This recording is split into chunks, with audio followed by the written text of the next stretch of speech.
Well, good morning, everyone.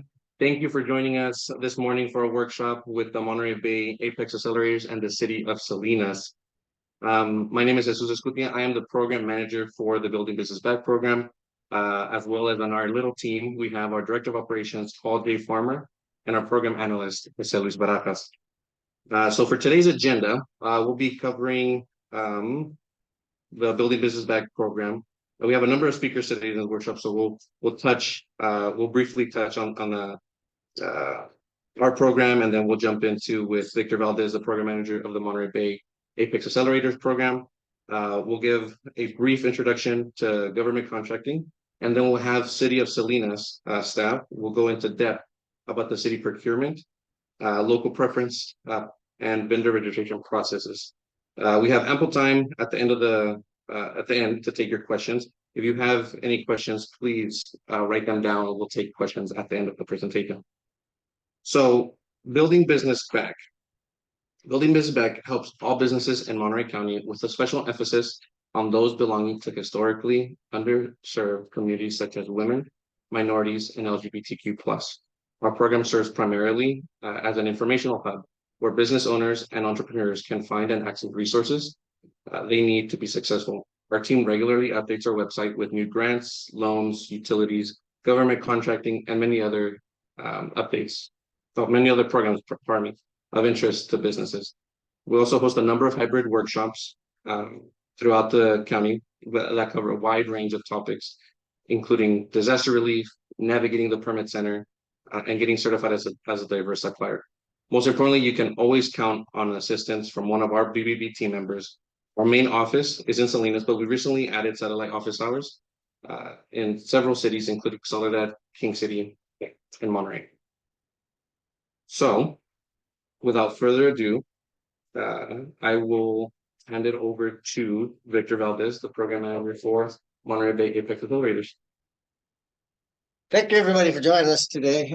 Just a little bit about Monterey Bay APEX Accelerator. How do I advance this? Forward. Basically, APEX Accelerators are administered locally by Monterey Business Council, who also manages the Building Business Back program. But APEX Accelerators used to be called Procurement Technical Assistance Centers for about since the mid-'80s, and they're funded through the Department of Defense. There are actually 96 APEX Accelerator Centers across the United States and U.S. territories such as Guam, Puerto Rico. There's actually 7 within the state of California. We cover Central Coast, Central Valley, so from Santa Cruz County, Monterey, all the way down to Fresno County up to San Joaquin County. And basically the mission of all the APEX accelerators across the country is to promote economic growth and create employment opportunities in the local markets that they serve. And we do that by facilitating your access to the government marketplace. And although we're federally funded, that means federal, state, or local opportunities like what we're going to be talking about today. So these are the primary services that all APEX accelerators provide. One-on-one counseling. We want to learn about your business, what you've done in the past, what you're currently doing, and then your goals for government contracting. With that in mind, we can help develop a plan to help you succeed in the government marketplace. We provide pre-award assistance where we kind of teach you how to go and find opportunities online that you may like to compete for, help you review those notices. Once you first start looking at them, they may seem really confusing. Some of them are very long, like 100 pages long. So we'll help you understand what they all mean. And then capability statements is basically a one-page flyer that has been created basically for the federal marketplace, but you're seeing more adoption of it in the state and local markets as well. And then post-award assistance. Say you do get a contract, it's common that a conflict may arise. So we'll kind of help guide you through that. In the federal marketplace, and sometimes in the state you'll see it, but not always, but in the regulations in the federal marketplace, you're allowed what's called a debrief. So if you don't get the contract, or even if you get one, you can say, hey, I'd like to know why I didn't get the contract. And so they'll sit down, speak with you, and kind of give you a response to that. And then filing a protest. That's kind of something of last resort, and there's a lot of regulations to that, and it can be very expensive. So we kind of tell you whether it's, it's unfortunate that you may not have wanted a contract, but going through the process of an award, depending on the value of the contract, it may not even be worth the trouble of doing it, because then you're really going to have to go out, hire legal representation, have them represent you, and the protest literally could go on for years before a final decision is made. Outreach events. So similar to this event, we're out and about in the Central Valley, Central Coast, attended events like this, telling people what it is that we do and how we can help them succeed in the government marketplace. We do trainings at these outreach events, as well as we do on a biweekly basis virtual webinars on a variety of different topics related to government contracting. And then bid matching is a unique service that we provide. We provide it free to our clients. Some of the other APEX accelerators charge a fee for this. But what it is we use a third-party vendor who have systems that literally will go out and search thousands of government websites where contracting opportunities are posted based upon a profile that we'll create with you and upload into their system. Any matches to your profile with the opportunities that the system finds, they'll just email directly to you. So that'll do a couple things, save you the time of doing that, and also maybe you'll receive opportunities from government agencies that you maybe didn't even think of that might be a good potential customer for you. And then certification programs. There's a lot of certification programs. We get asked about them all the time. Want to get certified as a woman-owned business, minority-owned business, 8A, HubZone, etc. They make certain sense for some businesses, but not all businesses. So we can talk to you about that. And then more importantly, we can talk to you about the qualifications. There's a lot of misunderstanding of what really qualifies you as belonging to one of these socioeconomic groups and getting certified. One thing I would say about that, though, is that when the government does, the term they use is set aside a contract, say specifically for a woman-owned small business. Even though you may be a woman-owned small business, you need to be certified in order for your offer to be considered. So that's something that's important. But again, many opportunities the government has, you'll never see them being set aside for, say, a woman-owned small business or a veteran, etc. So we can, again, kind of help you understand all that. And the great thing, there's no fees or commitments to you. We're your tax dollars at work, so take advantage of us, and we're here to help you out. So a little bit just about government contracting in general. Are you ready? The government at all levels, federal, state, and local, purchase a broad number of products and services from private businesses. And then adding government customers to your business can provide a good, steady stream of ongoing sales. However, despite the potential benefits, it's important for any business to understand the official procurement process. And that's what we're here to kind of help you with. There are regulations, law, procedures involved with government contracting, making it more somewhat complex business process than you selling directly to the private sector. So are you ready? So I'm going to go through kind of a series of questions that you need to kind of consider about, whether you really want to get into government contracting or not. So are you an established business? So meaning, do you have a business license? Some people come to us and they don't even have a business license, but they want to sell to the government. That's one of the primary things. Oftentimes when you sell to the government, they require that you have liability insurance. So you may not need that in selling to the private sector, but if it's something that the government is going to want, and you feel that the government could be a good potential customer, you want to go ahead and pick up liability insurance. Professional licenses, do you have one? Say if you're a construction contractor, are you a licensed construction contractor? Because you need to be licensed. So that's really important. And then likewise, like if you're in construction and you want to sell to the government, you need to be able to provide a bond, a performance bond for your work. So that's really important. So you need to be able to establish a relationship with a bonding agent, bonding company, to make sure that you can meet any kind of bonding requirements that you run into. Does your company have a history of sales or other experience related to the required work? It's really common when you're selling to the government, they're going to want to see 3 references of customers that you've done work with that are who have purchased the same products or services that you want to sell to the government. Those customers can be private sector companies because you've never sold to the government, which is fine. They're more interested in is the product or service similar to what you want to sell to the government. If you're a brand new company, your past employment can count as that experience. You can say, yes, I was the general manager of this company before I started my own business. So that's where my experience comes, because nobody really wants to be your first customer. That goes for the private sector as well as the government sector. But in the government sector, oftentimes they will ask, give us the name of the company you dealt with, the name of the person that you dealt with, their email, their phone number, so we can check on your references. So that's really important. Can you afford to do business with the government?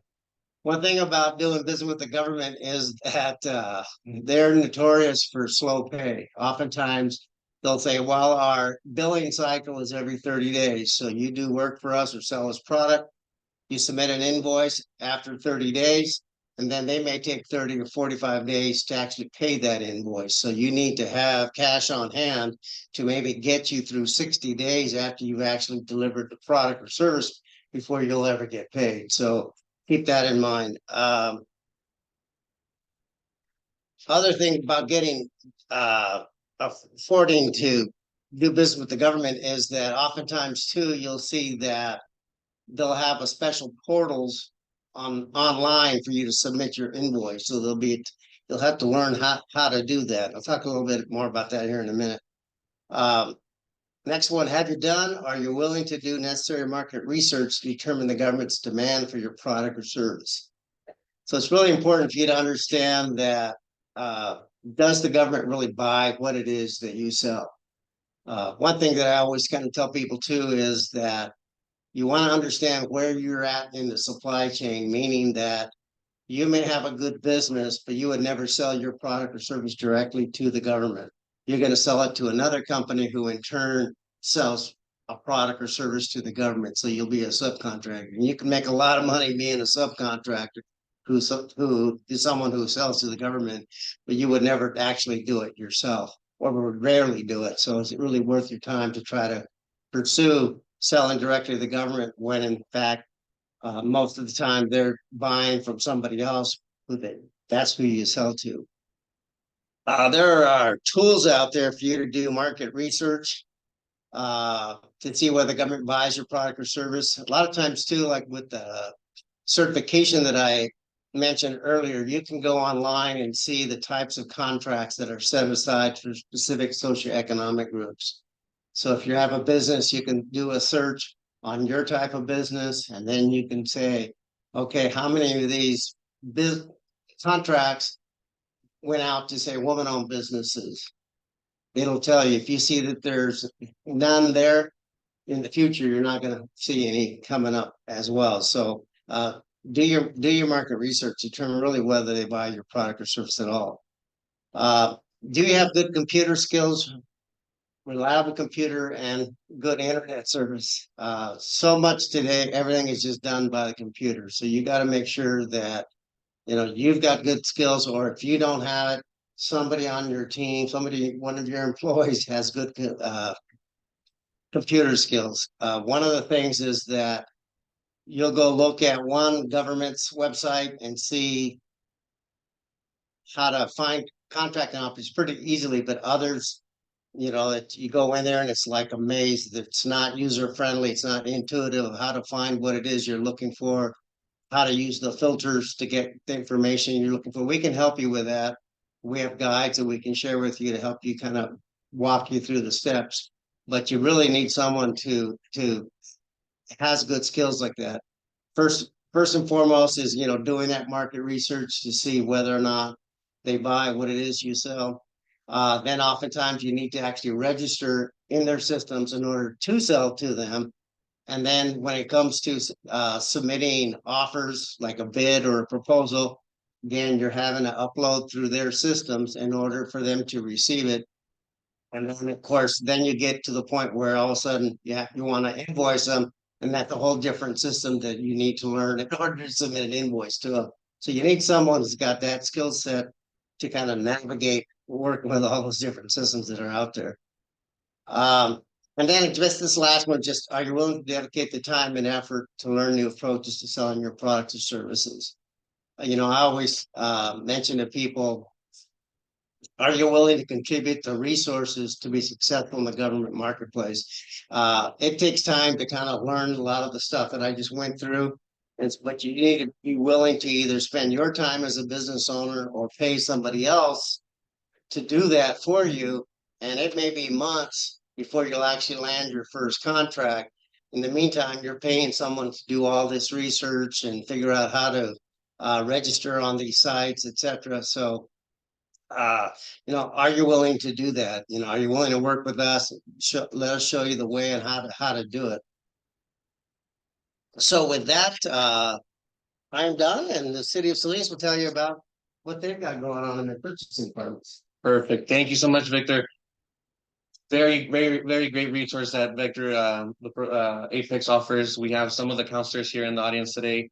Very awesome guys, very knowledgeable experts in the whole industry. I would like to present the City of Salinas staff, who is going to be talking about how to do business with City of Salinas. Morning, everybody. How's everybody doing? Are we awake this morning? Yes. Yeah. So we'll do a kind of brief introduction here. My name is Michael Gomez. I'm the Economic Development Analyst with the City of Salinas. And then we also have Bristol SES, who is our Community Development Analyst. She's a business navigator. So she's out in the field for the most part. And then Elise Ramirez, Senior Civil Engineer. She's mainly with our Public Works Department. And she is responsible for kind of the planet bids, which she'll talk about that in the coming minutes, or I'll go ahead and make a brief presentation on that. So just to kind of familiarize myself, how many people here, what type of business are you in? Is it goods or professional service? Professional service, okay. Equipment and tool rentals. Okay, perfect. So those are two different categories that we're gonna kind of jump into because they do have different values. So moving on. So what are we going to talk about? We're going to talk about the laws governing the procurement process and why we do it. The types of procurement, what certifications, documents, and permits needed, which kind of Victor kind of, discuss some of those that also apply to the City of Salinas. What goods and services does the city actually buy? How to find bid opportunities through planet bids, and at the end we'll have some time for Q&A. So the first one here is, what are the laws governing the procurement process? So the City of Salinas has an application for local vendors within the Tri-County area for you to be able to obtain a 10% kind of bump from your bid. So there's different price ranges depending on that dollar amount, whether it be a professional service or if you're selling goods. It either goes from 30,000 to 50,000. If that threshold is passed, then we need to go out for bids. And what bids is either through an RFP, request for proposal, or RFQ, request for qualifications. And I'll talk about what the difference is, but kind of one is requiring what your qualifications are. Another one is just you providing us your proposal of what we requested from a specific company. Sorry for a quick question, but is that 30 to 50K, is that for one specific project or like a service? So the 30,000 is for goods, and the 50,000 is for a professional service. So then we have this declaration of local business that's actually in the back of the room that you guys can go ahead and fill out. And pretty much this application has some requirements. So you would have your business name, business address, and you have to be within the Tri-County area. You have to have a business within that is active within 2 years of when that RFP or RFQ was sent out. So if you don't meet that, you can also qualify if you were an established business before, or if you work with a subcontractor, you can qualify for that. And of course, as kind of Victor kind of mentioned, there are requirements. You have to have a business license, you have to have special insurance that we'll talk about a little further down. And you cannot have any code violations and be up to date on your taxes. So you have to be an active business that's following the guidelines and that doesn't have any fees due within the City of Salinas. Because then we'll be paying you to pay us back. So these are the different types of procurement. So we have the goods and non-professional services, which are the $1,000 within the calendar year that we pretty much don't need to go through an RFP or RFQ process. We can just get 3 bids, quotes, and go with the lowest vendor.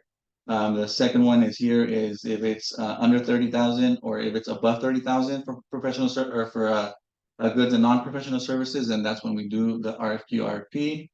Professional services is more than $50,000, and for public works contracts is $100,000. And that's when it triggers our requirement to do an RFQ. And then those are either on Planet Bids or department, depending on the department that initiated that. It either goes through Planet Bids or we just do a formal on our city website. So are any of you familiar with our new city website? Our council member, good thing he said yes. But on our homepage, we have a tab that says for business. You just hover over that, and then you get a little accordion, and that's where you, I think it's the first option, and you click on that one, and then it'll take you to the city bids, and it's also linked to our Planet Bids website. So sometimes our departments just post their RFP, RFQ there, and usually Public Works, the one that does kind of more construction projects, that's where they post it on Planet Bids. So the purchasing limits here, we kind of talked about those, but here are some general kind of a rundown. So they're exempt from the competitive bid process if they are under the that threshold there. And of course, for the most part, even though the dollar amount is small, we still request 3 bids to make sure that we're getting the best value. It's taxpayer money, so we don't want to just spend the money. We want to make sure that we are paying less, not just because we're government, people tend to overcharge. And then we also have something called prevailing wage, which is a mandate through the state that we have to pay a specific dollar amount for some of the professional services. For the goods, we kind of know what the value of a specific good is, but it comes into play when that good is going to be installed by a contractor or whatnot. So feel free to take a screenshot. I think we're going to share the PowerPoint. Yeah. I think you get signed up there. So what is an RFP? An RFP is a request for proposal.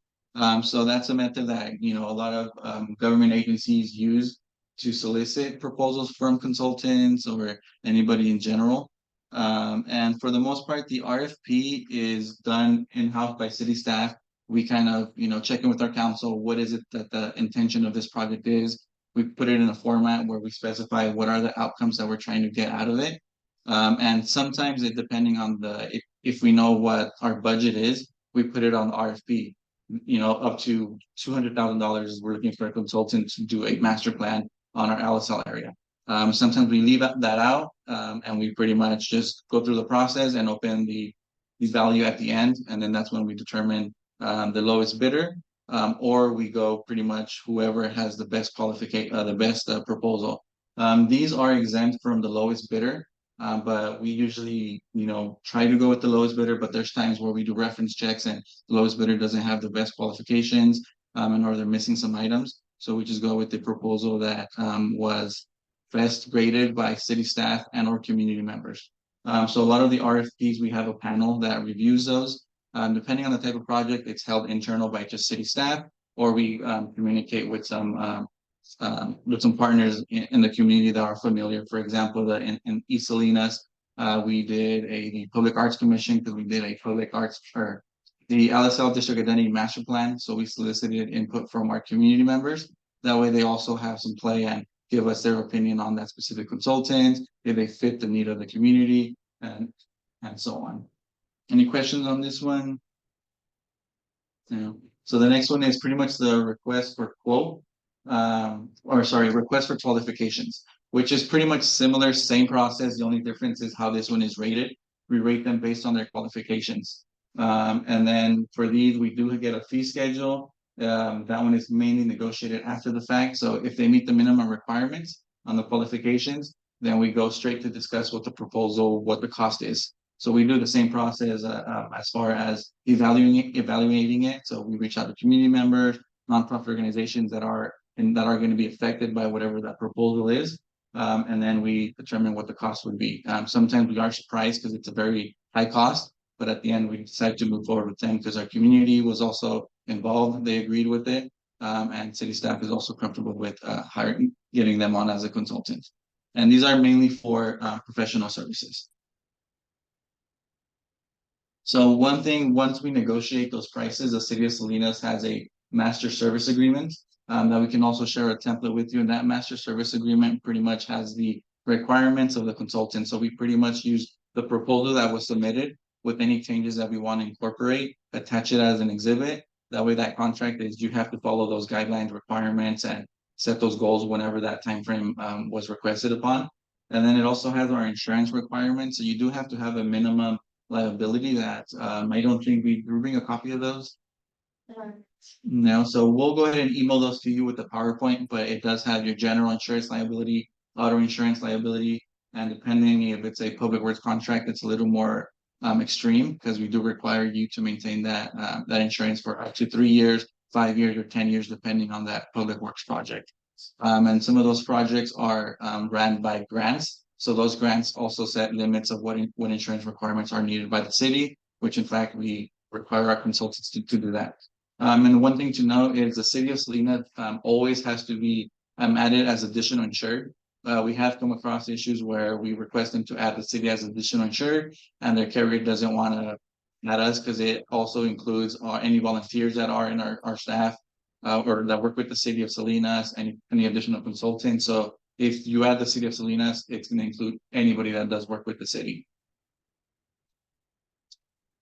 So the next one, certification. Does that all the contracts need to have that No, special insurance for the city? so those are only for professional service agreements. Yeah, if you're providing kind of a service, we pretty much just use an invoice and you give us, I mean, the goods. So if you're giving us, if you're selling us paper, if you're selling us cones or whatever that is, we don't require a professional service agreement. You really don't require that extreme insurance, but we just do require your business license and kind of that general stuff there.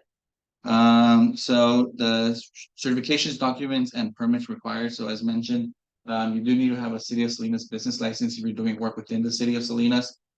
We also need a W-9. That way we can pay you or your company. You do need to be an established business with the Secretary of State.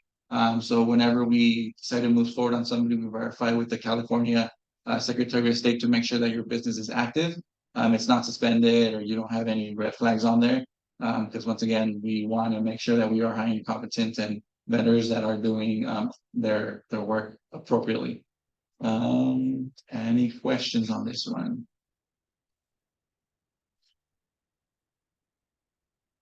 So what does the city buy? So as any type of business, we pretty much buy everything you can think of. We buy toilet paper for our janitorial services. We buy reams of paper. We buy cones. We buy clothing for our code enforcement. Police personnel buys that stuff. Of course, PD is a little different because they're specific vendors. But if you come up with a business that sells police uniforms, you can submit your cost proposal to us, and we can forward it to our appropriate managers that are responsible for that.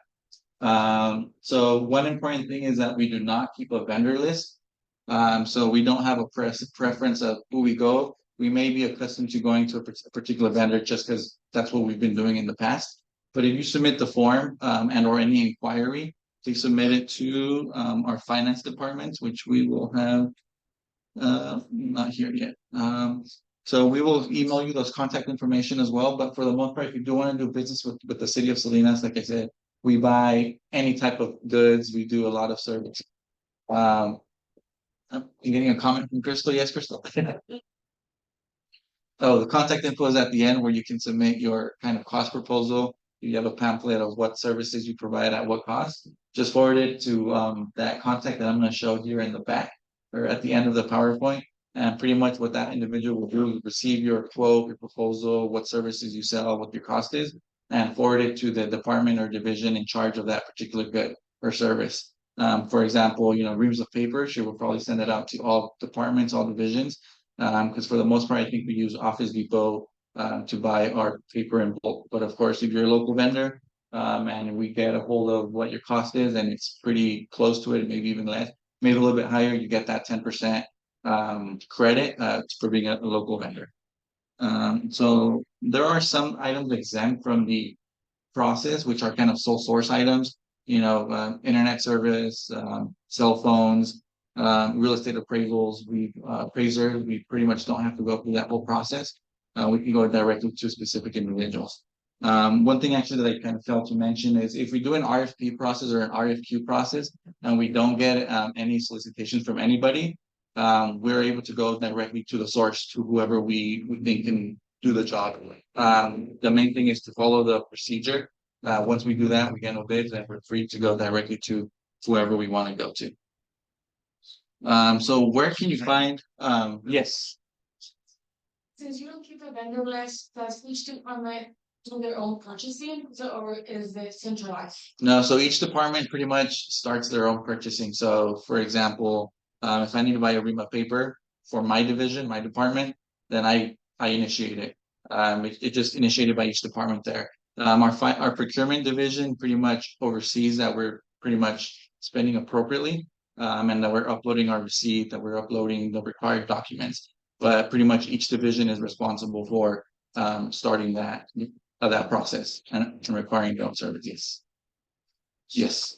Prior to have 3 bids, not particular group? So usually when it's under $1,000, we don't require 3 bids. But for the most part, we tend to do it just to be safe and in case anybody argues that we're choosing them over someone else, we have that proof that we went to this vendor, and this vendor, and this was a cheaper option, so we elected to go with them. So that threshold is, if it's under $1,000, we don't really need to get 3 proposals, but it's over 1,000 and under 30 for the goods, then we do get the 3 bids and go with the lowest offer. Does that make sense? Is it always the lowest offer? So for the most part, it is, just because we want to, make sure that we're getting, yeah, so yeah, for the most part, we always go with the lowest offer. Sometimes they're exempt when it's up to the sole source, that there's just specific individuals that do that, so that's when it's exempt. So where to find City of Salinas bids? And we use Planet Bids, but like I said, it's mainly for our public works projects. These can be broken down by category. So when one of our employees is inputting a bid here on our Planet Bids, there's a whole bunch of categories: construction, the city hall. There's a whole different types of categories: real estate, construction, appraisers, and just different variances that we can elect. So if you're to create an account here, depending on what kind of service you are providing, you can check those boxes off to make sure you only get solicitor bids for that specific category.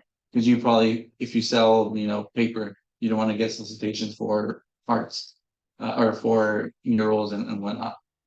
So these are some of the ones that the City of Salinas has done in the past and recently. So we have our City Hall first floor building renovation, which that one is close to being awarded. There's a couple days left on that one. So if you go on here, it pretty much says what exactly the city is looking to get out of this bid. Carpets, furniture, roof repair, whatever the case is, it's all going to be included here. Like I mentioned before, not all our departments post on Planet Bids. This is mainly for our public works projects that deal with construction. A lot of our other staff pretty much put it on our main page, cover under business, and you go to bids. That's where we put it on there. An additional item that's required when we do a bid that needs to go through the process is we post it on a newspaper. I think we use the Herald or the Californian to post our bids there, and it's just a notice that says Citizen is looking for a bid, do this day for construction or whatever that category is going to be. And then how do you register to Planet Bids? Well, you can go ahead into this link here, which I think will it'll be in the PowerPoint that you can click on. And it's going to pretty much ask for your company name, social security number, email, and you will have to upload your business license and all the required information.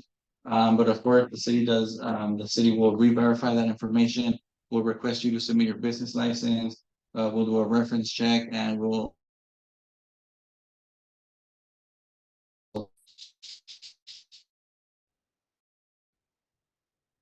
Does anybody have any questions? Quick one, yeah. So like, if the city has a project they're working on, they all obviously get contractors, subcontractors and all that. So for like someone like me who has construction equipment and tools, do you, as a city, do you rent directly from somebody like me, or do you let the subcontractors, contractors do that? Yeah, so we let the main contractor do the work. So proposal require individual consultant, that firm to pretty much provide the full service, so then they have to do outreach to whoever they're gonna contract with. So for like, if I was trying to get in with you guys for our services, I would get looked over if, like, say, if you guys chose a contractor to do the job, and then the contractor wanted to get correct equipment, it would be up to him, and you guys would, I wouldn't be like contracting directly with you anymore. Correct, if you were hired by them, you'd be contracted by them. However, if you submit your kind of proposal or what you kind of service you provide, we can forward it to our public works yard, and sometimes they do rent equipment. So if they're, yeah, so you can reach out to them. I don't think I saw the contact information for. We can send that out. Yeah, so we'll send it to you, and then you can just send her your pamphlet, and then they'll forward it to that division. That they can contract you directly if they need a specific machine or anything. Do you normally do that directly? Or- They usually do, yes, yeah, they usually outsource when they need something specific. Yeah, that doesn't require a whole bid process or anything, it's just providing that. Yes. I have a business in Watsonville, so if I fill out that one form you're sharing with this. With that, do I still need to do City of Salinas a business license? Yeah, so whenever you're doing business in the city of Salinas, you do need a business license, city of Salinas business license, yeah. If you're a consultant and just providing, say you're a consultant in New York or providing something from New York and shipping it here, whatever the case is, you won't need a business license, but once you step foot in Salinas to do business, you are required to have a business license. Remote service. Yeah, we don't require a business license to remote, yeah. It's only if you kind of step foot in the city limits. Any other questions? Any questions on this presentation? Well, put it back, feel free. Question. So you said there are public works that are less than 100,000, you don't see them on planet bids. So are you doing that with your own workforce? Wait, so For the public works projects, you said less than 100,000, you don't see something like bid. You doing it in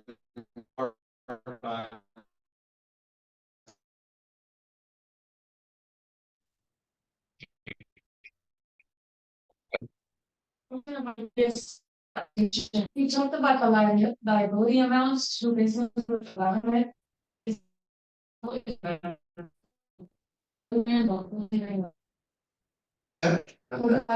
amounts, we talked.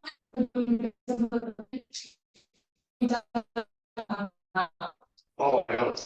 so for the city, So I